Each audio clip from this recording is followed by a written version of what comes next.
Halo, saya Ariel Noah. Jangan lupa kalian subscribe channel ini ya. Channel Karam Kali Aja Seram. Jangan lupa juga kalian like, komen, dan share. Terima kasih ya. Bye-bye.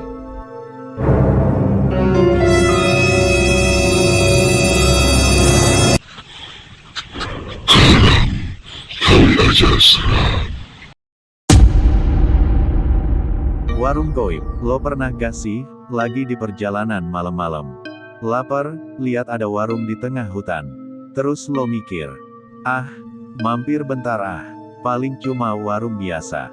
Tapi, gimana kalau itu bukan warung biasa? Gimana kalau, yang masak bukan orang? Di episode Karam, Kali Aja Seram kali ini, gue bakal bawain cerita gila dari Mas Biani, yang niatnya cuma mau makan, malah hampir dimakan. Warungnya, di Alas Roban, tempat yang katanya, serem, angker, banyak cerita mistisnya. Dan yang ini, beda level, bos. Jadi, siapin diri lo. Jangan lupa makan di rumah sebelum denger cerita ini.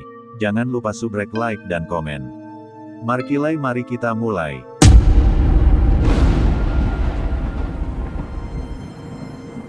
Dulu, waktu saya kuliah di Jakarta, saya tinggal di rumah tante saya di daerah Ciledug, Tangerang Selatan. Suatu hari, saya merasa kangen dengan kampung halaman. Akhirnya, saya pun berniat untuk pulang. Untuk perjalanan pulang, saya memutuskan naik bus, soalnya waktu itu saya memang lebih nyaman naik bus. Jadi, sore itu saya memesan tiket untuk perjalanan Jepara-Jakarta-Jepara. Setelah tiket di tangan, saya langsung berangkat dari Ciledug menuju terminal. Setelah naik bus dari Ciledug, kami sempat transit dulu di Pasar Jumat. Entah kenapa, berhentinya lama banget.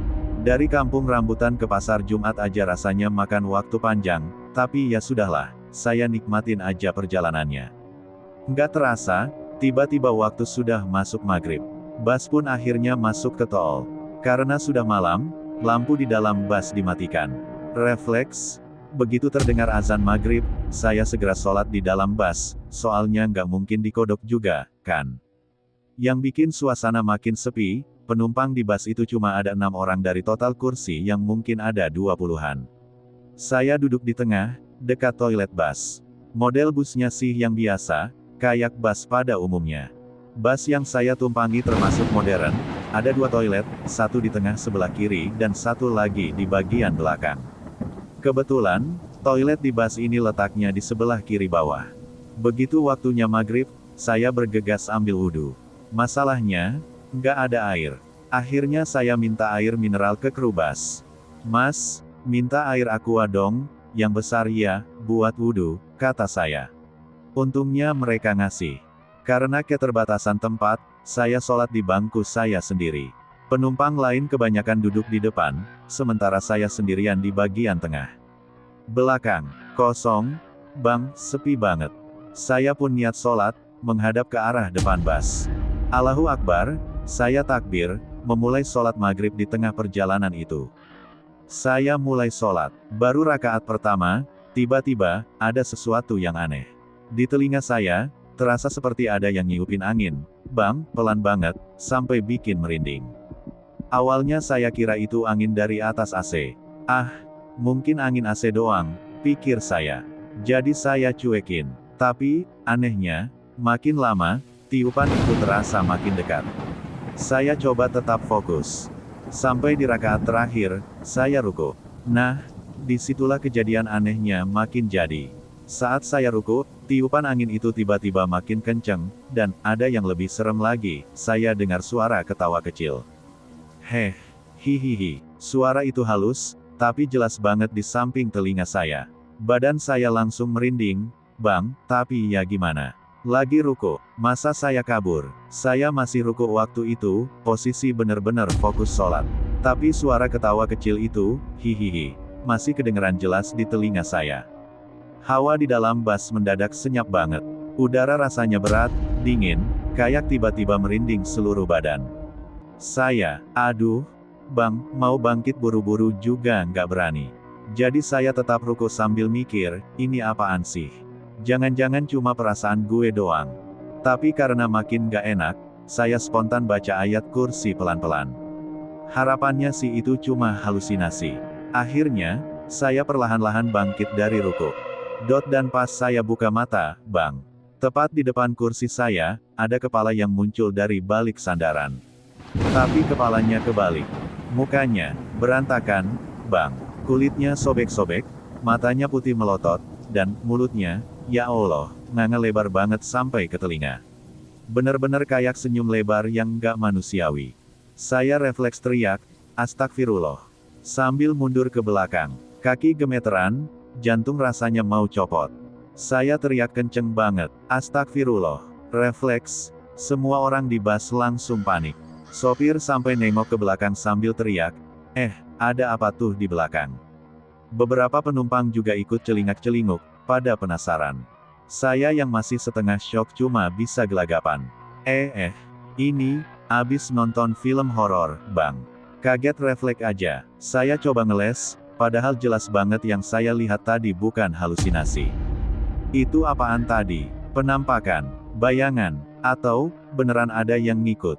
Coba bayangin, bang, lagi ruku, fokus sholat, tahu-tahu di depan mata ada kepala kebalik dengan muka hancur dan mulut nganga sampai telinga. Udah kayak karakter film horor yang gak pengen-pengen amat saya temuin langsung. Merinding masih nempel, akhirnya saya nggak mau ambil risiko. Saya buru-buru pindah duduk ke depan, sekitar kursi nomor 3 sama 4. Udah, yang penting jauh dari belakang, takut ada teman baru nongol lagi. Begitu bus masuk tol Cipali, rasa capek dan sisa takut itu campur aduk. Akhirnya saya nekat merem. Tidur ajalah, daripada lihat yang aneh-aneh lagi. Setelah tadi drama horor di bangku belakang, akhirnya saya tidur juga. Pas bangun, ternyata bus udah sampai Brebes, bang. Waktu itu bus keluar tol, terus berhenti di rumah makan. Yah, namanya juga perjalanan jauh, pasti ada sesi makan malamnya. Saya yang dari tadi deg-degan langsung lupa semua soal penampakan. Kalau udah lapar, bang, jangankan setan, kepala kebalik aja kalah sama godaan perut keroncongan. Jam udah nunjukin sekitar 11 malam. Memang perjalanan ini agak bermasalah dari awal, bus sering berhenti mendadak di tol Cipali, katanya ada kendala teknis.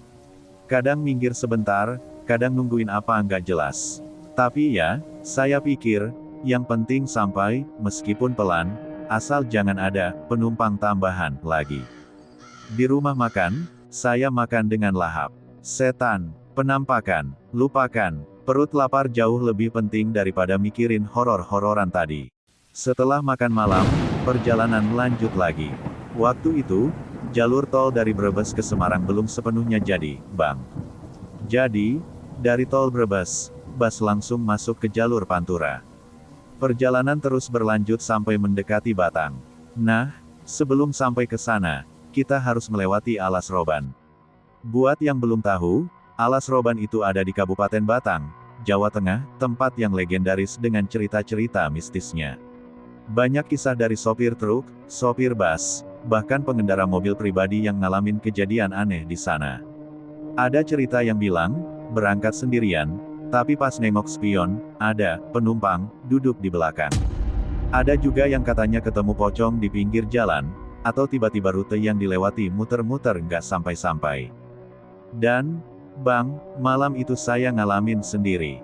Yang bikin merinding, kejadian ini nggak cuma saya yang lihat. Sopir bus sama keneknya juga jadi saksi. Malam itu, kebetulan ada 3 bus yang jalan barengan.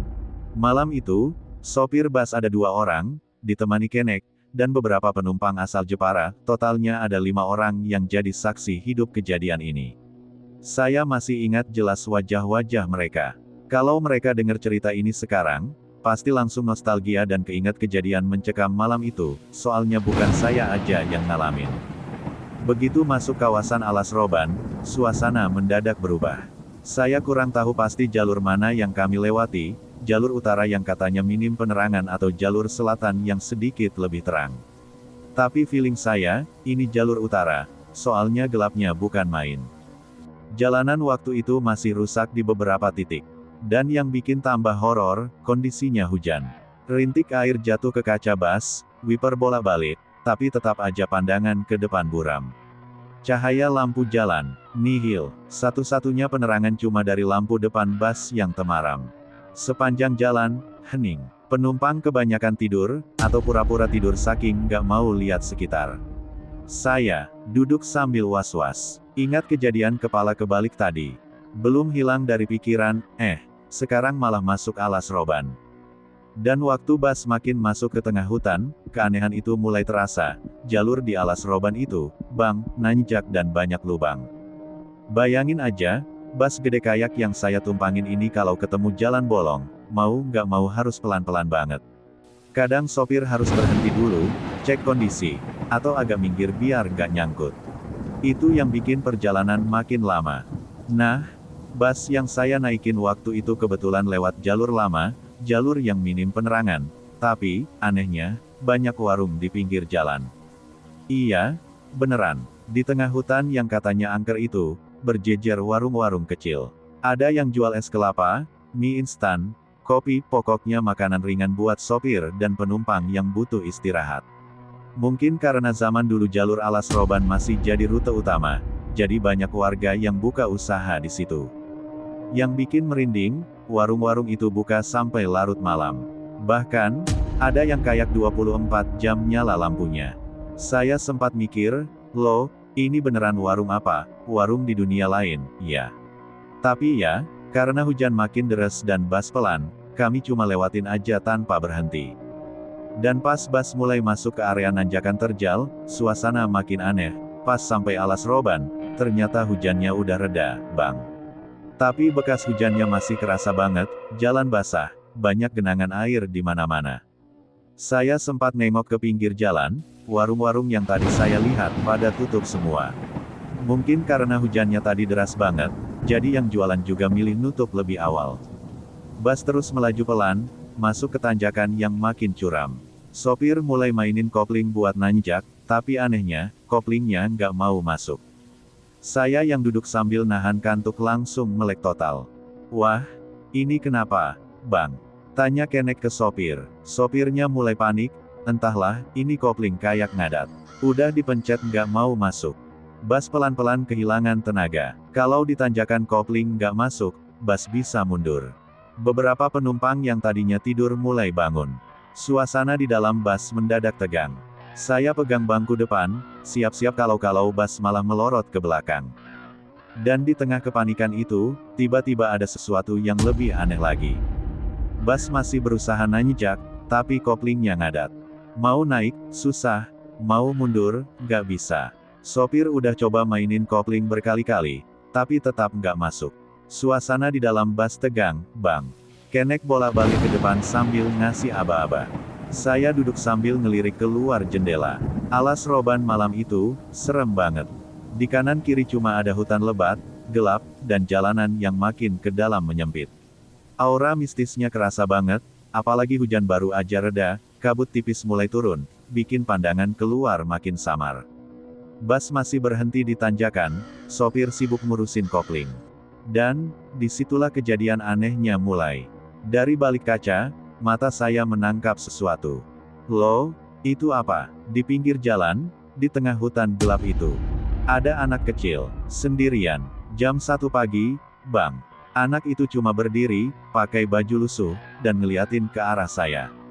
Awalnya saya coba positive thinking, mungkin warga sekitar. Tapi, ini hutan, Mana ada anak kecil jam segini berdiri di pinggir jalan. Saya makin merinding.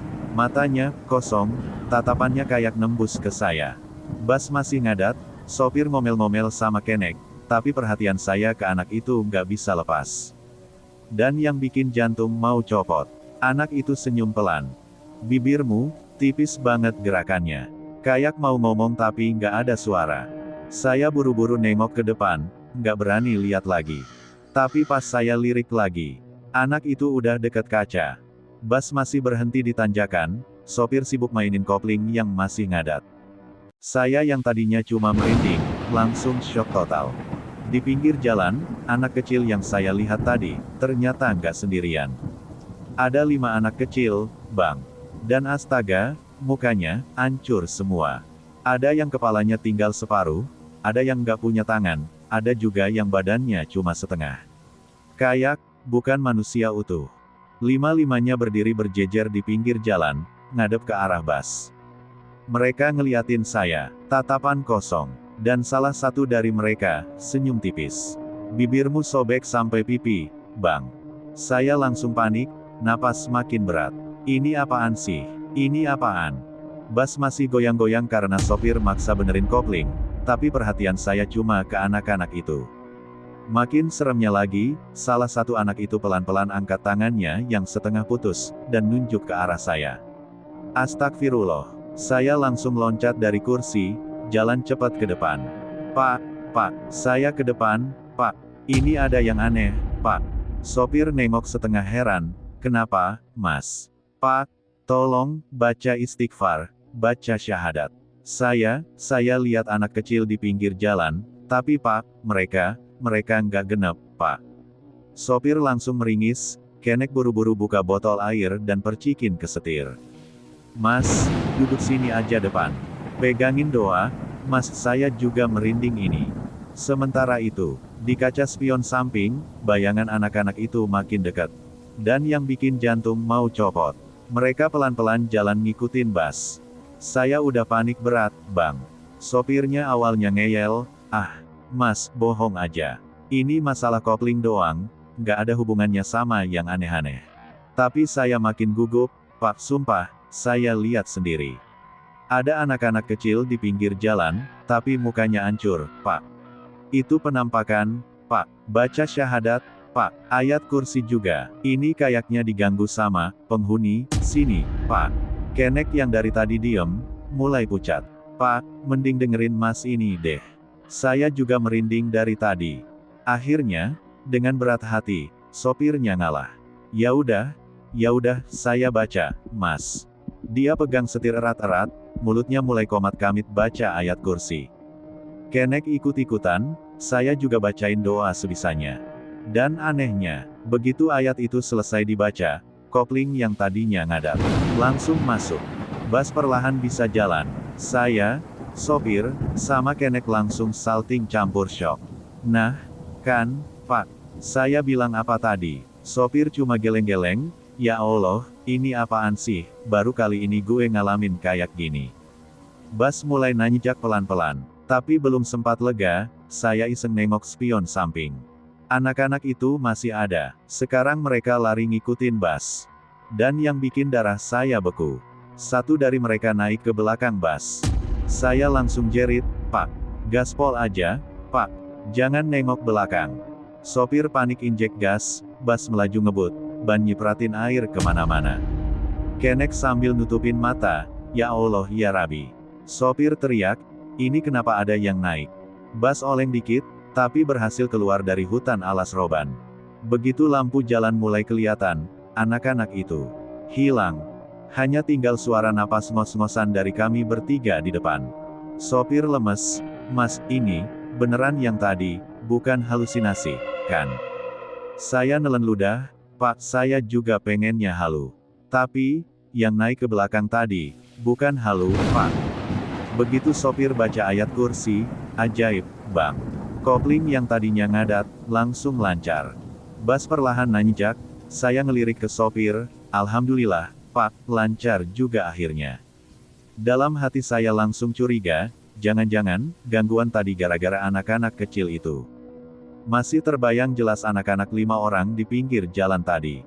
Mereka, badannya lengkap, tapi mukanya, nggak ada. Ada yang matanya kosong, ada yang kepalanya cuma setengah, dan, yang paling serem, satu anak senyum, tapi nggak ada mulutnya. Entah itu korban kecelakaan atau penampakan dari mana, saya nggak berani nebak. Saya duduk di sebelah kiri bus, agak dekat jendela. Posisi saya bisa lihat ke kaca, tapi nggak langsung nempel. Sopir masih fokus nyetir, Kenek pegangan erat-erat. Dan saat bus mulai turunan di Batang, saya ngintip ke kaca jendela. Pelan-pelan, mata saya melirik keluar. Dan astaga, di pinggir jalan, anak-anak itu masih ada. Mereka berdiri diam, tubuhnya bercucuran air kayak habis kehujanan, tapi tatapannya kosong. Salah satu dari mereka pelan-pelan ngangkat tangan, nunjuk ke bus. Saya langsung nutup mata, napas ngos-ngosan, astagfirullah, astagfirullah, ini apaan lagi? Sopir yang lihat raut muka saya ikutan tegang, Mas lihat apaan lagi? Saya cuma bisa geleng-geleng, udah Pak, gas terus aja, jangan berhenti. Bas ngebut turun tanjakan, ban nyipratin air genangan, kenek komat kamit baca doa. Saya cuma merem, berharap cepat keluar dari jalur ini. Dan saat lampu jalan mulai kelihatan dari kejauhan, saya pelan-pelan buka mata. Anak-anak itu hilang. Nggak ada apa-apa di belakang. Cuma jalan basah, dingin, dan udara yang makin mencekam. Sopir akhirnya nep di warung kopi pinggir jalan. Mas istirahat bentar, ya tangan gue gemeteran ini. Saya duduk, tangan masih dingin, pikiran masih muter-muter. Apa tadi itu beneran, atau cuma halusinasi bareng-bareng? Tapi, yang aneh, pas ngeliat bodi belakang bas, ada bekas tapak tangan kecil-kecil, basah, berjejer sampai atas. Setelah bas meluncur turun dari batang, saya pikir drama udah kelar, Bang. Lah kok, bas tiba-tiba pelan, terus BRUK.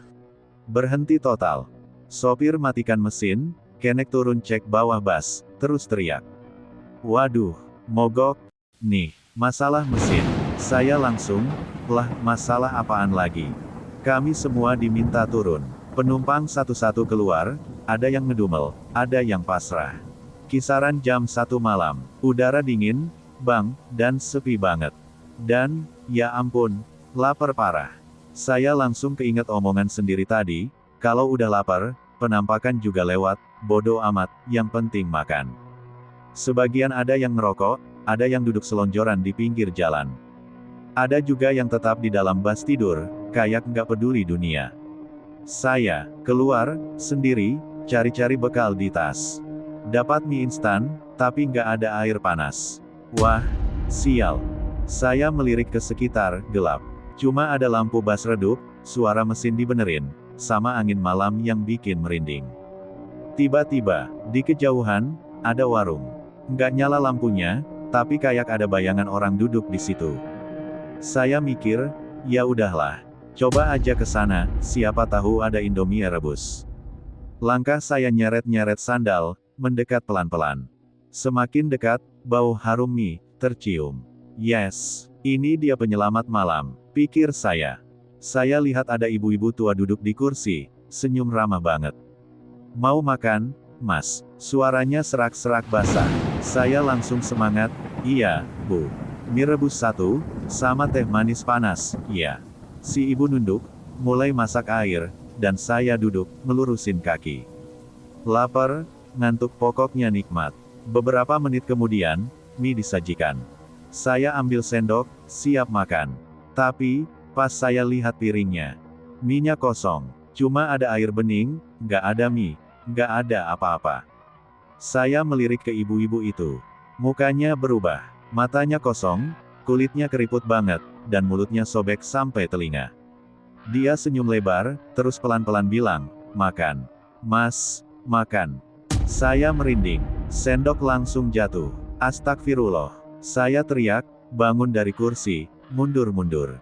Pas balik badan mau lari. Warungnya hilang. Nggak ada apa-apa. Cuma pohon besar, dengan angin yang nyeyur-nyeyur. Saya lari pontang-panting ke bas, napas ngos-ngosan. Penumpang lain kaget, lah, Mas kenapa?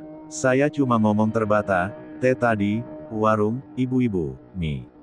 Kosong, mukanya. Sopir nengok ke saya, Mas tadi di situ tuh, gak ada warung. Dari dulu juga kosong tanah doang. Kenek nambahin, udah sering, Mas orang baru suka, ditawarin makan, di situ, katanya yang makan, gak balik-balik. Saya merinding sekujur badan. Duh, lapar-lapar, malah diajak makan di warung alam gaib. Akhirnya karena lapar udah gak ketahan, saya ngajak salah satu penumpang, Pak cari makan yuk, lapar banget nih.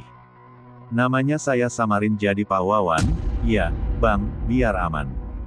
Pak Wawan angguk, wah, saya juga Mas, perut udah konser ini. Dua manusia kelaparan berpetualang di tengah alas roban, malam-malam. Kami jalan pelan, lampu jalan hampir nggak ada, cuma ngandelin senter HP. Kanan kiri, hutan lebat, angin, Kayak ada yang bisikin. Tapi lapar lebih kuat dari rasa takut, Bang. Sekeliling cuma bekas-bekas warung tutup, tirai bambu bergoyang-goyang, kayaknya apa? Mau makan di sini, Mas? Aduh, merinding. Tapi tetap lanjut, demi perut. Beberapa langkah kemudian, tara, kami nemu warung, satu-satunya yang masih buka. Lampunya redup kuning, bikin suasana makin horor. Tapi bau mie rebus, ngalahin segalanya. Pak, ayo masuk. Saya semangat. Pak Wawan setengah ragu, Mas yakin ini warung beneran? Yang penting makan, Pak. Lapar nggak kenal takut. Masuklah kami berdua. Di dalam, ada ibu-ibu tua, duduk di balik meja kayu yang udah kusam. Dia senyum, pelan. Mau makan, Nak? Suaranya serak, kayak radio jadul kehabisan baterai. Saya langsung, mie rebus 2, Bu. Teh manis panas juga. Ibu itu angguk pelan, ngaduk-ngaduk panci. Bau harumnya, surga banget. Pak Wawan bisik, Mas warung ini kok aneh ya, tadi dari luar kayak nggak ada, tiba-tiba ada. Saya jawab, udah Pak, jangan suuzon, lapar nih, fokus ke mie. Nggak lama, 2 mangkok mie rebus disajikan. Saya angkat sendok. Siap seruput kuahnya. Tapi, pas ngintip ke mangkok, mie-nya bening, air doang, nggak ada mie-nya. Saya ngerasa aneh, ngelirik Pak Wawan. Dia juga ngedipin mata berkali-kali, Mas, ini mie apa air zam-zam? Kok bening? Saya mulai nggak enak, pelan-pelan lihat ibu penjualnya. Mukanya berubah, kulitnya pucat, mata hitam pekat, dan mulutnya, robek lebar sampai telinga. Dia senyum, pelan-pelan bilang, makan. Nak, makan. Pak Wawan langsung berdiri. Mas kabur. Kami lari terbirit-birit keluar. Pas balik badan, warungnya hilang. Cuma ada tanah kosong sama pohon besar. Napas ngos-ngosan, jantung duk-duk-duk. Saya nepuk bahu Pak Wawan, Pak, saya salah. Tadi kita maksa makan, yang ada hampir dimakan. Terus saya berkesimpulan, kayaknya itu bukan warung biasa. Soalnya, kalau setan cuma numpang dagang, ya nggak mungkin sampai genderuwo, kuntilanak, pocong, anak kecil tanpa muka. Lah itu mah kayak outlet setan pusat. Terus kepikiran lagi, kalau jin emang nempatin tempat itu, masa sanggup sabotase sampai segitu banyaknya? Itu bukan sabotase, itu serbuan. Udah kayak flash sale setan, tinggal nunggu promo. Beli bakwan dapat taring, gratis pelukan kuntilanak. Dan yang bikin merinding, kata orang-orang sekitar, yang sempat saya tanya pas udah sampai terminal. Oh, itu tempat emang dahulunya pernah ada warung. Tapi sudah lama nggak ada. Yang ada cuma pohon besar sama tanah kosong. Bang, saya sama Pak Wawan makan di warung yang udah nggak ada. Terus ibu-ibu sama anak remaja itu siapa? Jangan-jangan, mereka masih nungguin PESENAN yang gak pernah datang. Dan, Pak Wawan sampai sekarang, luka di kakinya masih ada. Udah kayak oleh-oleh permanen dari alas roban. Pas udah di bis, saya sama Pak Wawan udah ngos-ngosan, keringetan, kayak abis lari maraton dikejar setan, ya emang bener sih. Supir bis langsung marah-marah. Kamu kemana aja? Dikit lagi bisnya mau jalan, malah ngilang. Dikira naik bis lain kamu. Saya jelasinlah, pelan-pelan, runtut detail. Dari warung misterius, ibu-ibu senyum kayak Joker versi horor. Mas-mas yang ternyata transformer setan 2,5 meter. Sampai pocong sprint kejar-kejaran. Penumpang lain ngumpul, dengerin sambil tegang. Ada yang merinding, ada yang melotot, ada juga yang makan kerupuk santai. Ini orang santai banget dah. Terus, pas saya baru selesai cerita, penumpang di depan tiba-tiba teriak. Astagfirullah, itu, di depan jalan. Kita semua noleh ke depan kaca bis. Dan, BRUK. Pocongnya udah nangkring di depan bis. 3 atau 4 biji. Kayak lagi ngetem nunggu ojek online. Belum cukup. Di sampingnya ada kuntilanak 2 biji, rambutnya ngejuntai. Senyum sampai telinga, kayak udah BOOKING tiket nonton kita semua. Dan, di bawah pohon pinggir jalan, 5 anak kecil tanpa muka. Ngeliatin, plong, kayak penonton festival setan. Supir bis langsung, cepet CEPEETTT. Jalanin bis, jalanin bis. Keneknya malah, Pak, koplingnya kan tadi mogok lagi. Gimana nih? Saya di belakang cuma bisa mikir. Ini bis apa wahana rumah hantu keliling. Dan bang, saksi hidupnya ada. Semua penumpang. Yang tadi nyantai makan kerupuk, langsung muntahin kerupuknya. Yang tadi main HP. HP-nya jatuh, saking paniknya. Pokoknya, malam itu kayak episode spesial, setan-setan ngumpul bareng di pinggir jalan. Jadi gini, pas pocong, kuntilanak, sama anak-anak kecil itu pada nangkring kayak foto keluarga horor. Semua orang di bis panik parah. Supir yang tadinya galak marah-marah, langsung pucat kayak abis denger tagihan utang. Dan bang, supirnya gak nunggu lama, langsung ngegas bis sampai kopling nyaris copot. Biasanya nih ya, supir-supir bis Jepara kalau nyetir malam nyetel dangdut. Ada yang joget sambil nyetir, ada yang koprol kursi depan. Tapi malam itu beda, bang. Pas udah lihat parade setan di pinggir jalan, supir langsung ganti playlist. Biar, tiba-tiba speaker bis ngeluarin sholawat hadat alwi. SHOLAWATULLAH ala Muhammad. JEDERRRR. Penumpang yang tadi teriak-teriak, mendadak ikut zikir rame-rame. Yang tadinya makan kerupuk, kerupuknya dilempar. Yang duduk depan, tiba-tiba ngeluarin tasbih. Dari mana tasbih? Gak tahu.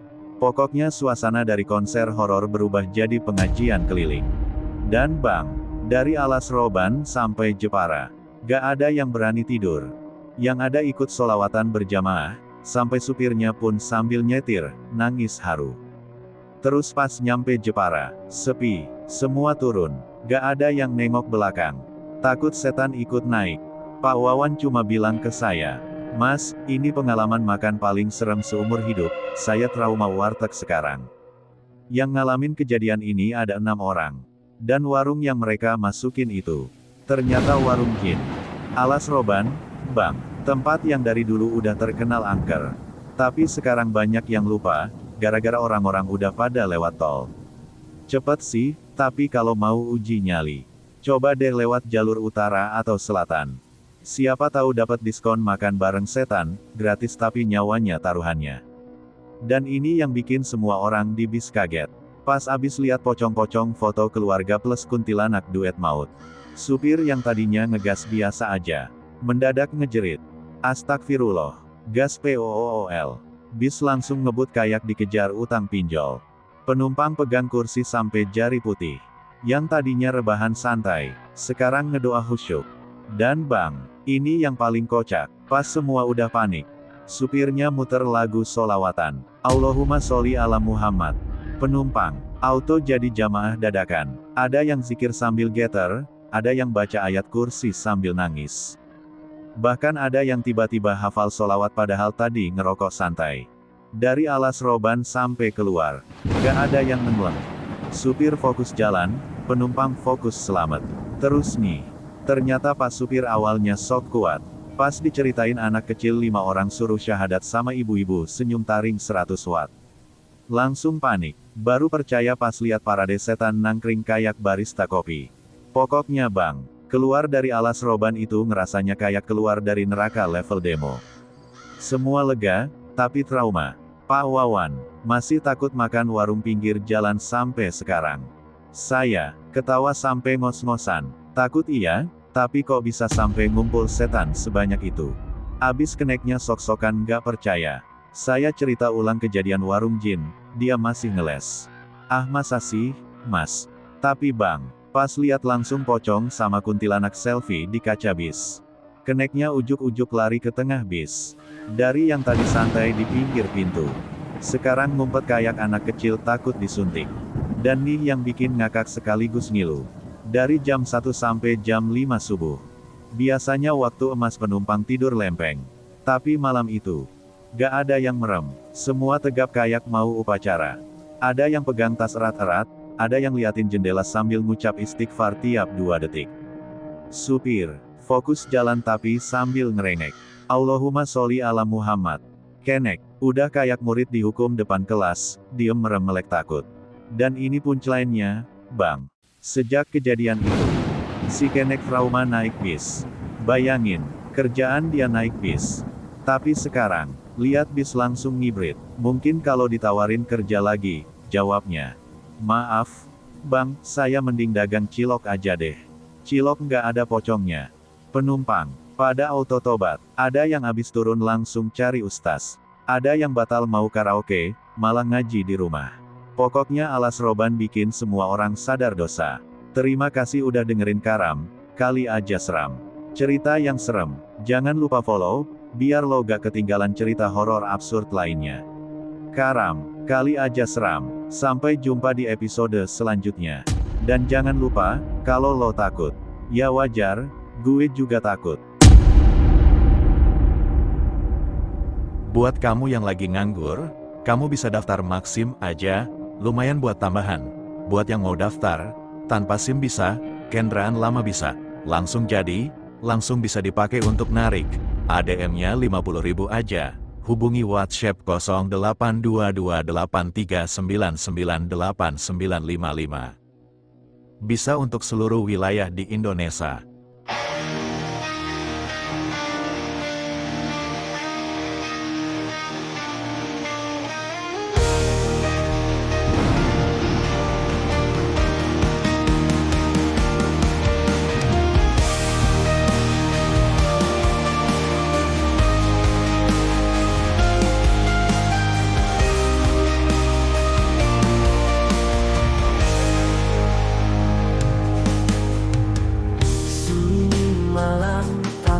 Suara angin dingin menyapa dari balik jendela kusam. Bayangan hitam melintas, hantu di dalam mimpi mengintai tanpa henti. Malam ini aku tak sendiri, ada dia bayangan sepi. Ketika bulan sembunyi dalam gelap, ku tak bisa lari.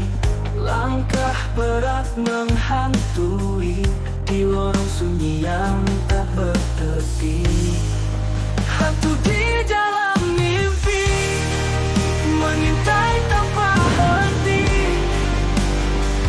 Malam ini aku tak sendiri, ada dia bayangan sepi.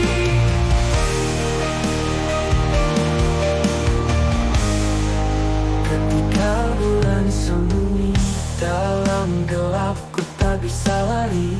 Langkah berat menghantui di lorong sunyi yang tak bertepi. Hantu di dalam mimpi mengintai tanpa henti. Malam ini aku tak sendiri, ada dia bayangan sepi.